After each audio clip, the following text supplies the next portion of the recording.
Welcome to our newest music theory analysis session. Today I would like to talk about an extremely famous piece by Chopin, which is the Prelude number 4, Opus 28, the E minor Prelude. It's extremely famous. It's a piece that many people get to play because it's not too difficult technically, so even some beginners might know it. And yeah, it's also a favorite for analysis because there is so much to learn from it. And I would like to show my perspective on how to analyze this piece and show a little bit of what you can find in it. So first of all, I would say, let's take a look at the score. Mm-hmm. So here we go.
So basically, let's take a look a little bit at how the piece is structured first. I think it's pretty clear pretty quickly that the piece is basically in two big parts, right? You have one first part that ends here on basically in the middle, and then a second part where with a very similar beginning going all the way to the end.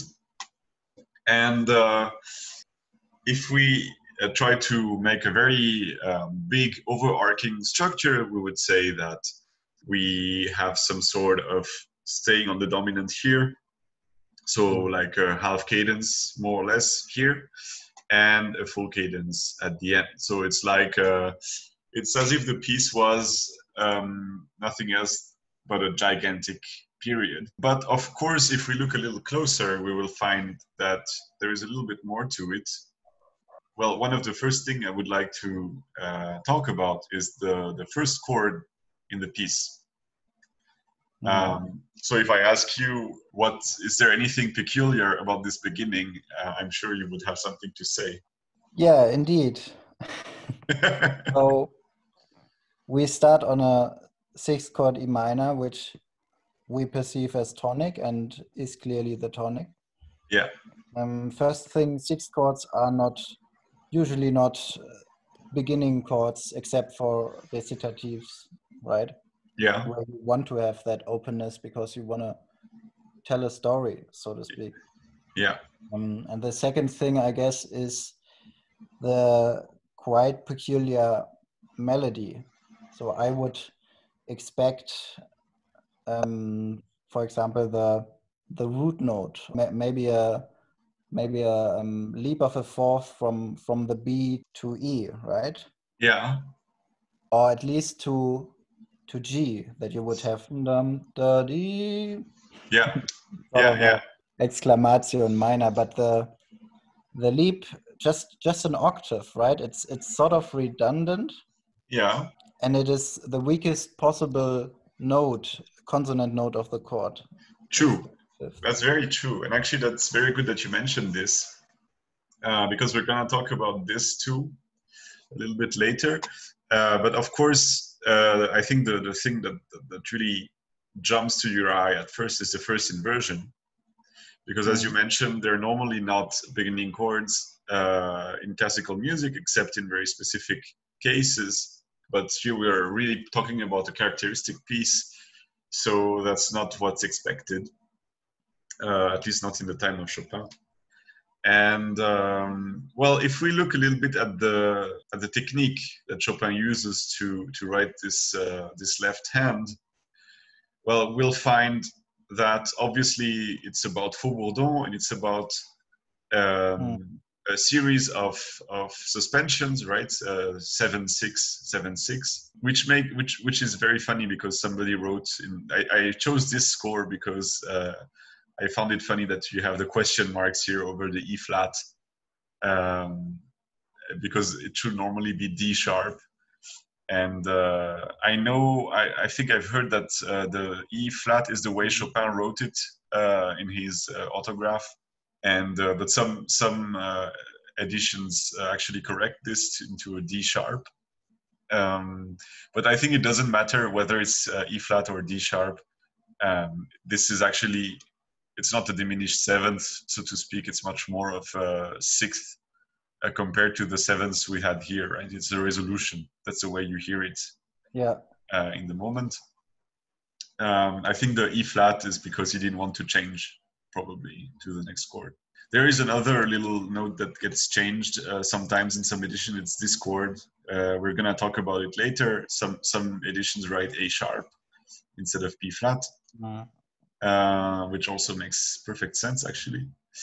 But anyway, yes. So we have a left hand that is 7-6 consecutive suspensions. And I would like to ask you, I don't know how good you know the piece, so maybe you can just shoot the answer right away, but I can ask you, at which point in the piece do you see a tonic in root position? A tonic in root position. Yeah. Cool. That's a good question. I mean, maybe in second last staff, the last bar. But that might be the A minor, but that might be just a subdominant, right? This is a subdominant. I mean, really the tonic of the piece, I mean E minor. You might, yeah. Yeah. Well, just in the end, I thought, but maybe yes, I'm not too... No, it's correct. It's only at the very end. Yeah. So there is obviously something going on about the tonic being established as a stable chord only at the very end, and before that there is some suspense as of when we are finally gonna get a stable chord. Yeah. And if usually people who play this piece but don't analyze it very much, they tell me stuff like, yes, the left hand is very chromatic. I only have one voice moving at a time, something like that. So explaining that it's Faux-Bourdon with the suspensions already helps a lot to understand, I think. But it's not everything. So if we look at the bass line specifically of the first part, then we will find that it's pretty much chromatic, pretty much, but not completely, right? So we have G, F sharp, F natural, E, and then we have D sharp, D natural, and here we don't have C sharp. Instead we get C, and what we get then is a Phrygian half cadence 3 times, right? So Phrygian half cadence, of course, is simply when you have a semitone step downwards in the bass, which is called Phrygian tenor clause, because it comes from the mode, and it's usually used in tonal music as a half cadence, not a very stable cadence, and it remains on the dominant like so. And yeah, then it begins again. So I would like to ask you, do you have any idea or any hypothesis as to why C sharp is missing? I mean, my first thought was he wants to land properly on the Phrygian semi-cadence, right? So he does it already to the third staff. He has a Phrygian semi-cadence, so he needs the C already there. Yeah. But technically, I mean, it would be possible to have a C sharp here on the last bar of the second staff. He could have a C sharp on the 7th chord and then a C natural on the 6th chord, right? Yeah, that's a very Baroque progression. This would be possible. Yeah, yeah. But he doesn't do it, right? And I think it's interesting, and I have a I have a hypothesis as to why. I just thought I mean, if you would use the C sharp, you would weaken the Phrygian steps. So maybe he just wants to emphasize it properly, but that's not maybe not the best hypothesis. Well, I think it's part of the answer. I think it's a good point, but I think it's not the entire story. There is a little bit more to be said about it, but I'll come to it later. But this is already a very good point that the Phrygian cadence stands out, right? It's much more, let's say, functional than what we had before, which is overall a lot less defined. If you try to do a function analysis of this beginning, it's very difficult because a lot of chords don't make sense. But from this point on, it's very easy, right? Because it's only subdominant going to the dominant and so forth. Yeah. So this is quite convincing functionally, but what we have before, well, a lot less so. Okay, good. So we have one first part which has this chromatic bass line going down, and actually if we had C sharp, we could even say that we have passus doiusculus from E down to B, but we don't, right? It's a kind of broken passus doiusculus. We have kind of a little problem there. Yeah. And let's see what happens on the second attempt. So it starts very similar, except the left hand is moving a little faster downwards than it did the first time. And here we get a real break into the structure. And we do get C sharp, see? However, we don't get D sharp and D. These are not there. But we get the Phrygian cadence again, but with C sharp before. Yeah. And with a very nice full diminished dominant of the dominant, 5 of 5, going to subdominant and then Phrygian cadence. Yeah, that's actually part of what I supposed he could have done. Yeah, that's a classic move here, right? Very dramatic, because you have the parallel motions that is chromatic, which is very beautiful. And you can actually have it both ways, right? It could also happen the other way around in some pieces. Yeah. But every time it's a very impressive move, actually. But this is just an inversion of the same chord, right? We have the same chord. We can even say that from here until here is the same chord, right? This one has a suspension, double suspension, and it resolves. And then we have the Phrygian cadence that comes much earlier. Right here, it came only at the end. Here it comes quite early in the phrase, which is logical because this time we want to go all the way to the tonic, so we need to bring our dominant a little earlier. And yeah, this time also the bass goes lower than D, right? We get the A subdominant, and we can have our playing around with the Phrygian cadence again, but with a little bit of added spice, right? We get this fourth suspension on the dominant that doesn't go away until here. And then a nice deceptive cadence. Again, with a very nice B flat, which honestly, I'm not sure I can explain very well. Apart from it's very pretty. I'm not sure what I can say. But then we get, yes, another full cadence, and this interesting chord with the B flat in the bass, which understandably is corrected in some additions to A sharp. Because if it's an A sharp, then it's pretty easy to analyze. It's a German sixth, so the A sharp resolves to B natural, and then we get our full cadence to the stable E minor. Okay, so now we've done some sort of a summary of what happens in the piece, and we have some problems that we found. So one is the broken passus Oiusculus here. The other one is the first inversion at the beginning, which you also added, has this fifth degree note with the octave jump, which is a little odd. And it's very good that you said that, because I forgot about this aspect, but it's also very important. And I found a paper which talks about Chopin preludes in general, not exactly all of them, but some select few. And when talking about this one, the author compares different analysis by different music theorists, namely different Schenker analysts.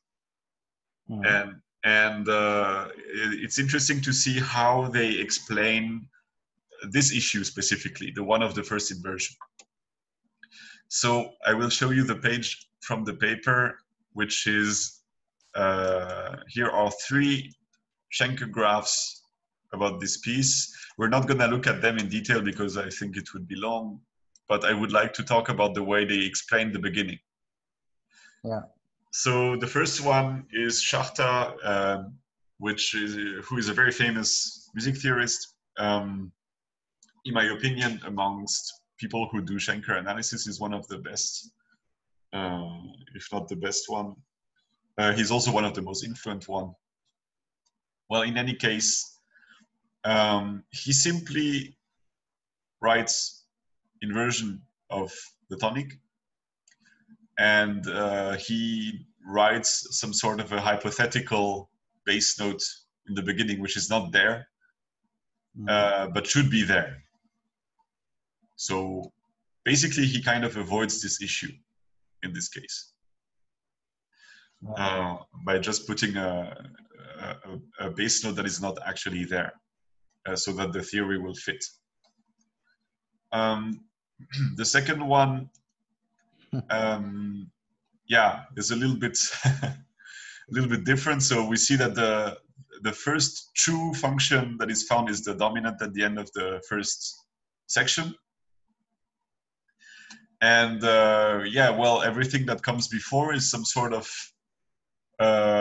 auxiliary thing, like not exactly real. It's like some sort of an introduction to this dominant that will then get to the real cadence. And he actually does see one in bar 17. Actually, let's just take a look. Bar 17.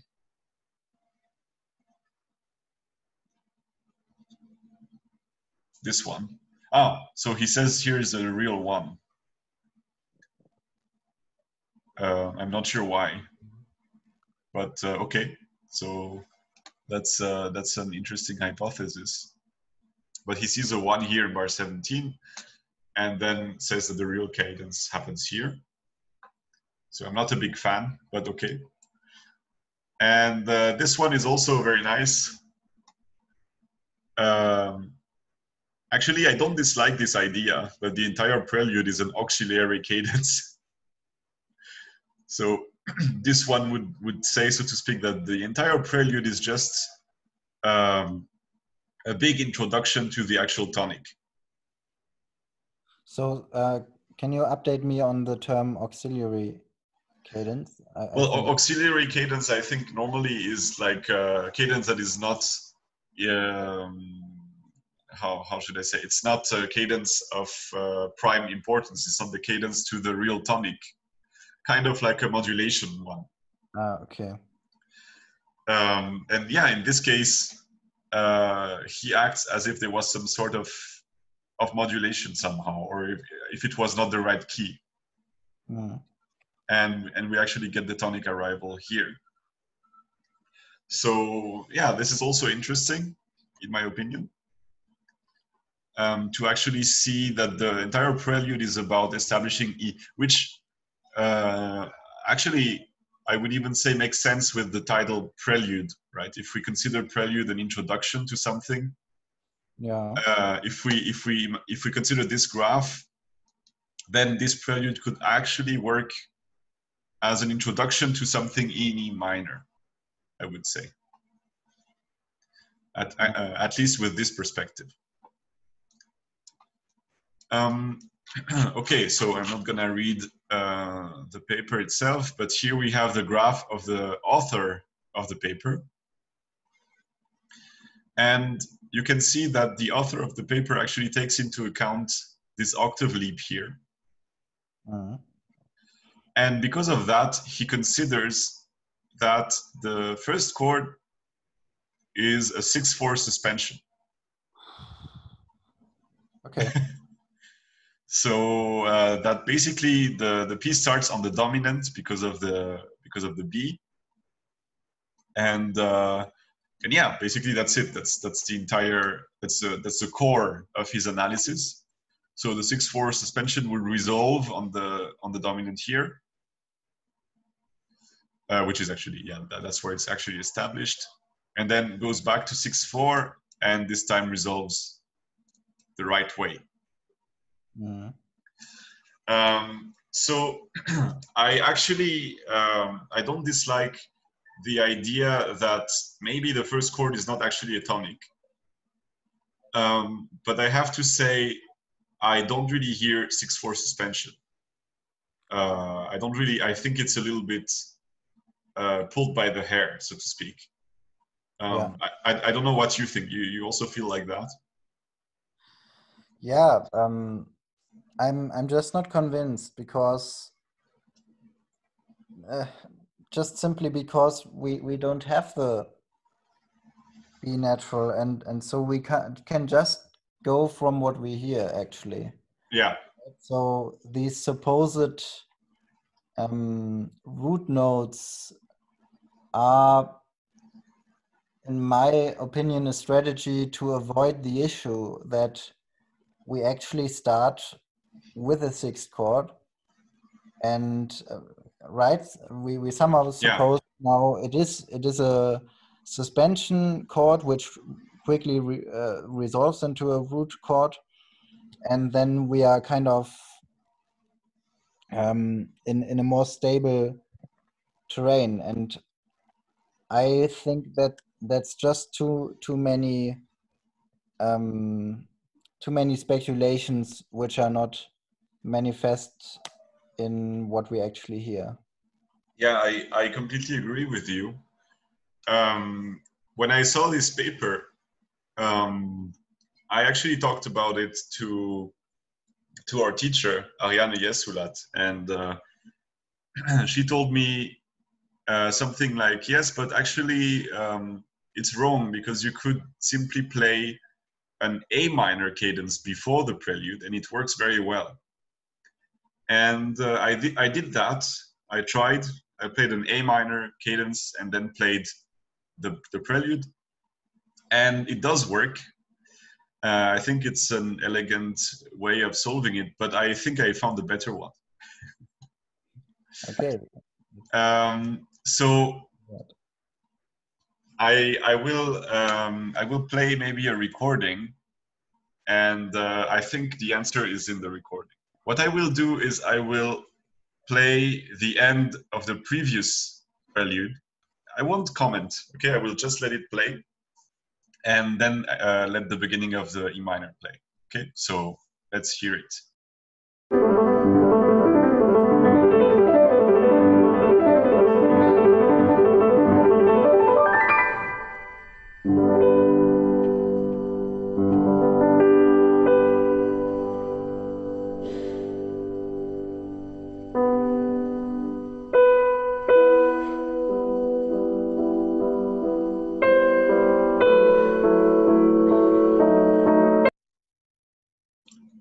Okay, I think that's enough to understand. So where we hear this very lively G major chord, right? Yeah.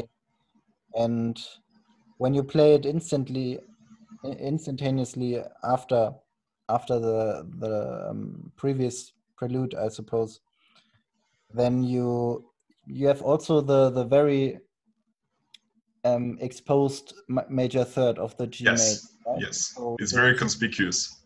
This is very important, and you take the B, and you sort of continue within E minor chords, which is the relative key. The relative key. The relative key of G major. And yeah, that's a brilliant idea, actually, to get this major third and to reinterpret it in a very slight way. Yeah, I'm pretty sure. I'm pretty sure it's intended, because I have another evidence for that. Well, first of all, it's very great voice leading, because now it's just the D moving to E. So that explains from a voice leading technique how this chord arises, with the B natural as a kind of binding force between the two. Mm-hmm. But there is something else, because if you remember, we talked about this chromatic bass, and I think this is a broken passus Doriusculus, and it's now double broken, because I think this is a passus Doriusculus in G. It's a passus Doriusculus in G, from G to D, but with the wrong chords. Let me think about that. Because if you're in G, passus Doriusculus is from G to D. Yeah, so it's a very normally it should be, when you have a passus Doriusculus starting on G, it should be G minor and so on, right? Of course, yes. Mm-hmm. But instead of G minor, instead of the parallel, you have the relative, right? Yeah. And I think this bass doesn't fit. It doesn't fit G major, actually, but it doesn't fit E minor either. And it just does its thing. You have this passus Doriusculus down to D here, and D is established quite long. And then you just have this, it's not a jump, but it's not a chromatic step anymore. And you have, as you said, this very important Phrygian cadence, which is like a delayed, like a late attempt to reestablish some sort of functional harmony, basically. Mm-hmm. And yeah, I think this is maybe the secret of this prelude. It's about mixing two keys, bringing them in some sort of conflict, and letting the conflict only resolve at the very end, where you actually do get a full cadence in E. It's as if the whole prelude was some sort of a modulation from G major to E, by problematizing this relationship between the two. Yeah, actually, when we follow your approach, we now understand the beginning much better, right? So yeah, I asked myself also, when I looked at these Schenker graphs, why is it so complicated to resolve to E minor? You already have E minor in the beginning. It's an odd E minor, but what's the problem here? Yeah. And when we actually hear the previous prelude, we perceive the E minor really as something displaced, or something that that is not a tonic, or not yet well established as a tonic. Yeah, exactly.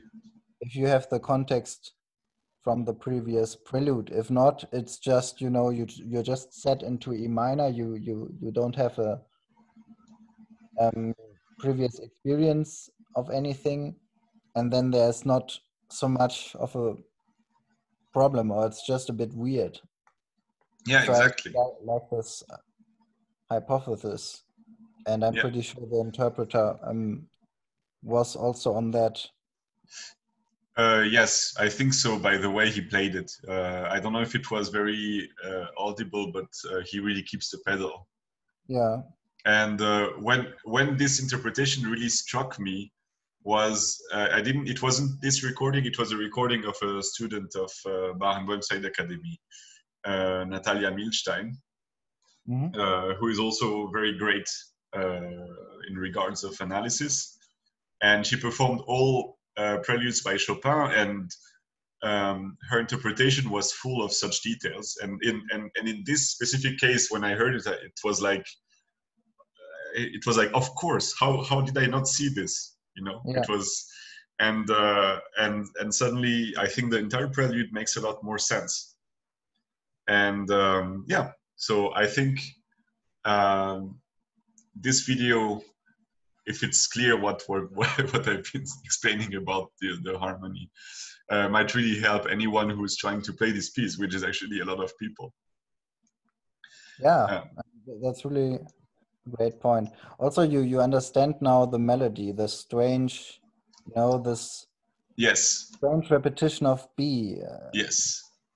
So it's really of course it makes sense when you have the B exposed in the previous prelude, and now it's as if the melody wasn't quite you know, the melody wasn't quite comfortable with the E minor idea, so to speak. So the harmony already is on its way, and that's why you get this strange melody, which starts as a part of a Faux-Bourdon, but just doesn't want to go along, doesn't want to leave the B, and it sort of has to go right there where it can't be. It wouldn't make sense harmonically, right? So the B natural wouldn't make sense where you have the B flat in the melody. A B natural wouldn't make sense. That chord, and then it has to go to A, but it's still in the first part of the piece. It still doesn't go to E. It's yes, it's true. Stopping on the F sharp, and then it has to go again, and you just get, as you said, a broken tetrachord again in the melody from B to F sharp, right? It's totally misplaced, because this is not a tetrachord in G major, and it's not not an ideal tetrachord in E minor either. So exactly, yes, it's between two stools. Do you say that in English? I don't know. As if sitting in between two chairs. I understand. Yes. It's and also we get this G sharp here. I mean, G sharp, I think here is interesting because, well, we can talk some time about the A minor prelude of Chopin, which is even more broken than this one. But I think it's funny that you get the G sharp here as like the first leading tone in the melody. And as you said, I mean, I didn't talk about melody in my analysis, but it's completely true that you have this stop on F sharp, and that is only resolved at the very end, right? It's resolved here already with deceptive cadence. You have exactly two E's before. You have one here, but they're very they're unaccented. And in the middle of a bigger movement, so they're not really stable. But when you finally get it, it's once with the deceptive cadence and then with the real cadence. Like you have actually 3 different shades of E here before you get the real one, which is here. Even 4 different shades. E, and 1, 2, 3, 4. Yeah. It's also kind of funny, right? Because in that moment, the melody is finally there where it should be, and then the harmony, which was in the very first time already on E minor, is now sort of contradicting. Denying it, yeah, contradicting. So it's a nice reversal. Yeah.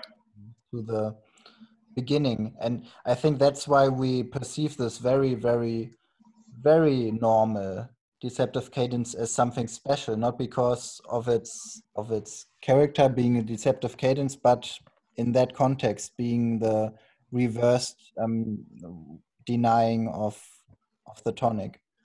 Yes, because we have so much tension created through, as you said, this kind of defective tetrachord, right? The one going down to F sharp. Which actually I'm realizing now why the one analyst said that there was a tonic here is probably because we have E in the melody here, but in the wrong octave. Yeah. And there is a note missing here. There should be a D sharp. It's actually augmented chord with the 7th. Ah, okay. Mm. Which is a very beautiful chord, of course.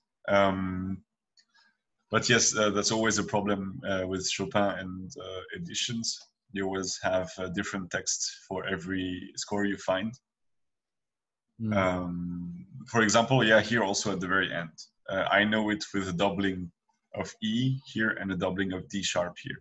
Well, those are little details, but I mean, yeah, in case somebody wonders why it's like this, it's basically every time you buy a score of Chopin, you will get something different. And yeah, so we have this thorough harmonic tension of not knowing in which key we're actually in, and the melodic tension of denying the 2-1, the tenor clause in the melody. And this only gets resolved at the very end with all these different harmonizations of a tenor clause. You have basically all the kinds of tenor clauses you can imagine here. And it ends with a soprano one. Yeah, I think it's also crucial because now the E gets its lower leading tone. Right, so exactly. that would be important to close the piece, I guess. Yeah, it's something we didn't get before except here, but this is really the wrong octave, and it's really set on a dominant pedal that's very intense. Yeah. Everything is done here to make this not really work. So, but yeah, and we finally get it here in the right order.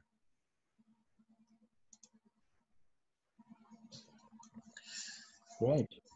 Okay, so let's go back to turning on our beautiful webcams. So that's basically what I had to unpack about this prelude. There is as I said, there is another prelude that I really enjoy analyzing, which is the A minor, the second prelude, which is even more broken than this one.